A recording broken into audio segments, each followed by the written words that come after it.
Hello friends, welcome back to A D updates. അപ്പോൾ നമ്മുടെ ഇന്നത്തെ വീഡിയോ സലാർ സിനിമയെ കുറിച്ചാണ്. സോ വീഡിയോയിലേക്ക് പോവാം. പ്രഭാസിനെ നായകനാക്കി പ്രശാന്ത് നീൽ സംവിധാനം ചെയ്ത് 2023 ഡിസംബർ 26 റിലീസ് ചെയ്ത സിനിമയാണ് സലാർ പാർട്ട് 1 സീസ് ഫയർ. ഈ ഒരു സിനിമയുടെ അനൗൺസ്മെൻറ്റ് തൊട്ട് സിനിമയ്ക്ക് കൊലകൊല്ലി ഹൈപ്പായിരുന്നു. അതിന് കാരണം രണ്ട് പേരാണ്. KGF 2 എല്ലാം ചെയ്ത് പീക്കിൽ നിൽക്കുന്ന ബ്രാൻഡ് ഡയറക്ടറായിട്ടുള്ള പ്രശാന്ത് നീൽ, പിന്നെ നമ്മുടെ ബ്രാൻഡ് നായകനായിട്ടുള്ള പ്രഭാസും. ഈ ഒരു രണ്ട് കോംബോ വന്നപ്പോൾ തന്നെ പടത്തിന് നല്ല ഹൈപ്പ് കയറിയിരുന്നു. പിന്നെ എല്ലാവരും കാത്തിരുന്നത് പ്രഭാസിൻ്റെ ആ ഒരു തിരിച്ചുവരവിനും കൂടിയായിരുന്നു. കാരണം ബാഹുബലി 2വിന് ശേഷം പ്രഭാസിന് കൊള്ളാവുന്ന ഒരു സിനിമ പോലും കിട്ടിയിരുന്നില്ല.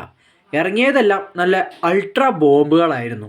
സോ പ്രശാന്ത് നീലുമായിട്ട് പ്രഭാസ് ഒന്നിച്ചൊരു സിനിമ വരിക എന്ന് പറയുമ്പോൾ എല്ലാവരും പ്രഭാസിൻ്റെ കംബാക്ക് സലാറിലൂടെ ആയിരിക്കുമെന്ന് പ്രതീക്ഷിച്ചിരുന്നു. അങ്ങനെ സിനിമയുടെ ഫസ്റ്റ് ലുക്ക് തൊട്ട് ട്രെയിലർ വരെ വന്നപ്പോൾ പടത്തിൻ്റെ ഹൈപ്പ് വേറെ ലെവലിലേക്ക് പോയി. പിന്നെ കുറച്ച് റൂമറുകളും, അതായത് സലാർ KGFൻ്റെ യൂണിവേഴ്സ് ആണെന്നും സലാറിൽ റോക്കി ബായുടെ ക്യാമിയോ റോൾ ഉണ്ടെന്നുള്ള കൺഫേം ആയിട്ടുള്ള പല അപ്ഡേറ്റുകളും വന്നു. അതോടെ സലാർ സിനിമയുടെ ഹൈപ്പ് എക്സ്ട്രീം ലെവലിലേക്ക് പോയി. ഫൈനലി അനൗൺസ് ചെയ്ത ഡേറ്റിൽ തന്നെ സലാർ സിനിമ റിലീസായി. എന്നാൽ ഒട്ടും പ്രതീക്ഷിക്കാണ്ട് സലാർ സിനിമയ്ക്ക് മിക്സഡ് റെസ്പോൺസ് ആണ് ഓൾ ഏരിയയിൽ നിന്ന് വന്നത്. എന്നാൽ നമ്മുടെ കേരളത്തിലാകട്ടെ മിക്സഡ് മാത്രമായിരുന്നില്ല, കൂടുതലും നെഗറ്റീവ് റെസ്പോൺസ് ആണ് സലാർ സിനിമയ്ക്ക് കിട്ടിയത്. പ്രഭാസിൻ്റെ കംബാക്ക് പ്രതീക്ഷിച്ചിരുന്ന എല്ലാവർക്കും കിട്ടിയത് നിരാശ മാത്രമായിരുന്നു. ഇനി നമുക്ക് നമ്മുടെ അനാലിസിസിലേക്ക് കടക്കാം.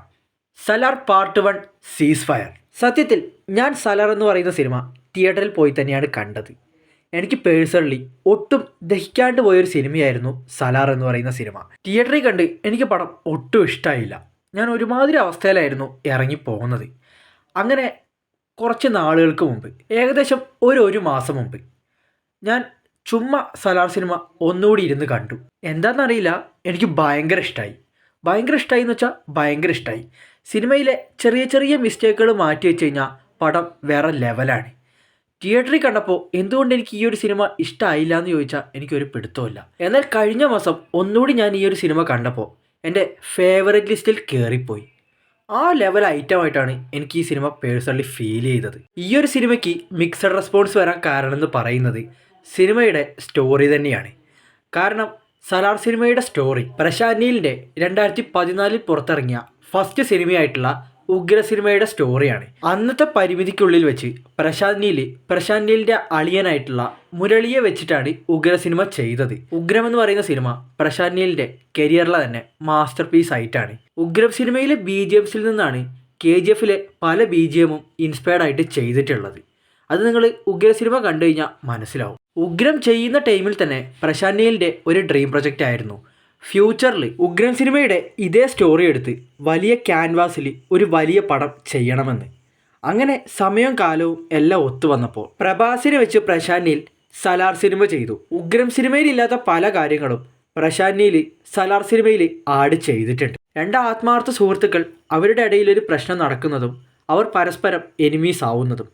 ഇതാണ് സലാർ സിനിമയുടെ സ്റ്റോറിയും ഉഗ്രം സിനിമയുടെ സ്റ്റോറിയും. അതുപോലെ തന്നെ സിനിമയിലെ ശ്രുതിഹാസൻ്റെ സീൻസ് നല്ല ക്രിഞ്ചായിട്ടുള്ള ബോറായിട്ടുള്ള സീനുകളായിരുന്നു എല്ലാം. ശരിക്കും ശ്രുതിഹാസൻ എന്ന നായികയെ തന്നെ ഈ ഒരു സിനിമയ്ക്ക് ആവശ്യമില്ലായിരുന്നു. വെറും ഒരു മിസ്കാസ്റ്റ് ആയിട്ടാണ് എനിക്ക് പേഴ്സണലി ശ്രുതിഹാസനെ തോന്നിയത്.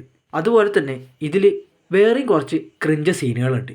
പൊതുവെ നമ്മുടെ പ്രശാന്ത് നീലിൻ്റെ സിനിമയായിട്ടുള്ള KGF ആയാലും അതിലെല്ലാവർക്കും ഇമോഷണലി കണക്റ്റായ ഒരു സീൻ എന്ന് പറയുന്നത് അമ്മയുടെ സീനാണ്. അമ്മാപ്പാസം എങ്ങനെ എടുക്കണമെന്ന് അറിയണമെങ്കിൽ പ്രശാന്ത് നീലിനെ കണ്ട് പഠിക്കണമെന്നാണ് പൊതുവെ പറയാറ്, KGF 1ഉം 2ഉം വന്നതിന് ശേഷം. എന്നാൽ ആ ഒരു കാര്യം സലാർ സിനിമയോടെ പ്രശാന്ത് നീൽ തിരുത്തി കുറിച്ചു തന്നെ പറയാൻ സാധിക്കും. അത്രയ്ക്കും അബദ്ധമായിട്ടുള്ള ക്രിഞ്ചായിട്ടുള്ള അമ്മാപ്പാസായിരുന്നു സലാറിൽ ഫുൾ ആൻഡ് ഫുൾ ഉണ്ടായിരുന്നത്. കേക്ക് കട്ട് ചെയ്യുന്ന പ്ലാസ്റ്റിക് കത്തി വെച്ചൊരു ക്രിഞ്ച് സീനുണ്ട്, സഹിക്കാൻ പറ്റൂല. അതുപോലെ തന്നെ പോത്ത് പോലെ വളർന്നു വലുതായ മോനോട് 6 മണിക്ക് മുമ്പ് വീട്ടിലെത്തണം എന്ന് പറയുന്നുള്ള ക്രിഞ്ച് അപരാധം.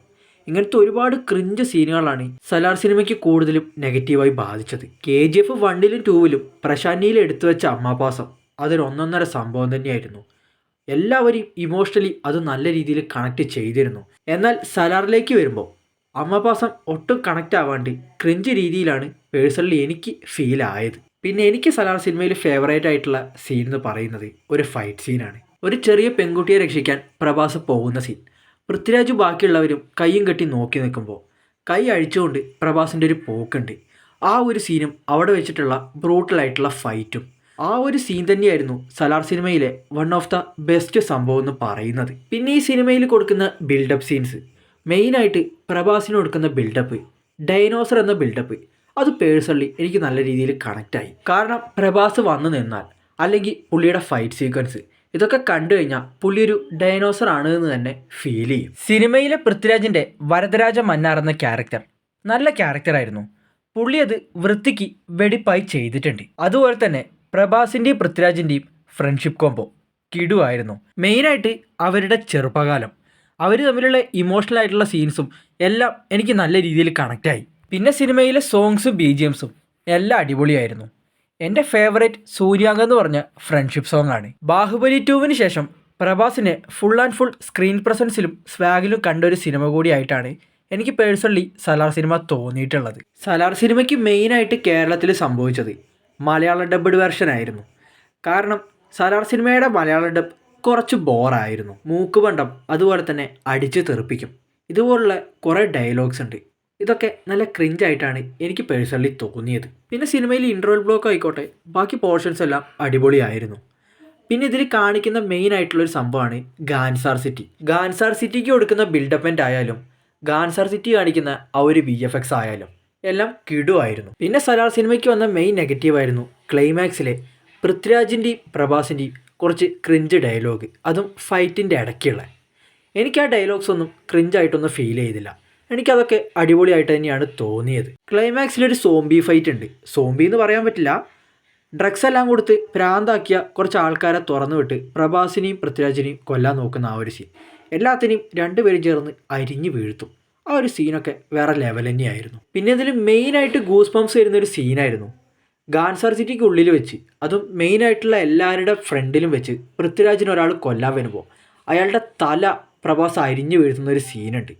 ആ ഒരു സീൻ കണ്ടപ്പോൾ പെട്ടെന്ന് ബാഹുബലി 2 ആണ് ഓർമ്മ വന്നത്. ആ ലെവലിൽ ഗൂസ് ബംസ് വരുന്ന സീനായിരുന്നത്. പിന്നെ ക്ലൈമാക്സിലെ ആ ഒരു ട്വിസ്റ്റും കൊള്ളായിരുന്നു. പ്രഭാസ് ശൗര്യാങ്കനാണെന്നും അധികാര കസേരയിൽ ഇരിക്കാനുള്ള അവകാശം പ്രഭാസിനുള്ളതാണെന്നും റിവീൽ ചെയ്യുന്ന ആ ഒരു സീൻ അടിപൊളിയായിരുന്നു. അതുപോലെ ഡയറക്ടർ പ്രശാന്ത് നീൽ ആയതുകൊണ്ട് തന്നെ KGF മോഡ് പിടിച്ചാണ് സലാർ സിനിമയുടെ സ്റ്റോറിയും പോകുന്നത്. അത് പലർക്കും ദഹിച്ചിട്ടില്ല. ബട്ട് എനിക്ക് പേഴ്സണലി അതൊരു ഇഷ്യൂ ആയിട്ട് തോന്നിയിട്ടില്ല. സലാറിന് മെയിനായിട്ട് കിട്ടിയ പണി ഹൈപ്പാണ്. കാരണം എല്ലാവരും KGF 2വിന് ശേഷം പ്രശാന്ത് നീൽ ചെയ്യുന്ന സിനിമ എന്ന് പറഞ്ഞപ്പോൾ തന്നെ KGFന് ടോപ്പിൽ നിൽക്കുന്ന ഒരു ഐറ്റം ആയിരിക്കും സലാർ എന്ന് കരുതിയിട്ടാണ് എല്ലാവരും സിനിമയ്ക്ക് പോയത്. എന്നാൽ KGF ലെവലൊന്നും എത്താൻ സലാർ സിനിമയ്ക്ക് സാധിച്ചില്ല എന്നതാണ് സത്യം. ബട്ട് ഒരിക്കലും KGF ആയിട്ട് നമുക്ക് സലാറിനെ കമ്പയർ ചെയ്യാൻ പറ്റില്ല. കാരണം KGF നിൽക്കുന്നത് ആ ഒരു ലെവലിലാണ്. ആ ലെവലിൽ ഒരിക്കലും സലാർ എത്തിയിട്ടുമില്ല. സിനിമയിൽ ഇതുപോലുള്ള ചെറിയ ചെറിയ മിസ്റ്റേക്കുകൾ മാറ്റി നിർത്തിയ സലാർ ഒരു നല്ല സിനിമ തന്നെയായിട്ടാണ് എനിക്ക് പേഴ്സണലി തോന്നിയിട്ടുള്ളത്. അപ്പോൾ ഇതൊക്കെയാണ് എനിക്ക് സലാർ സിനിമയെക്കുറിച്ച് പറയാനുള്ളത്. സലാർ സിനിമയെ പറ്റിയിട്ടുള്ള നിങ്ങളുടെ അഭിപ്രായം കമൻറ്റിൽ പറയുക. വീഡിയോ ലൈക്ക് ചെയ്യുക, ചാനൽ എല്ലാവരും സബ്സ്ക്രൈബ് ചെയ്ത് സപ്പോർട്ട് ചെയ്യുക.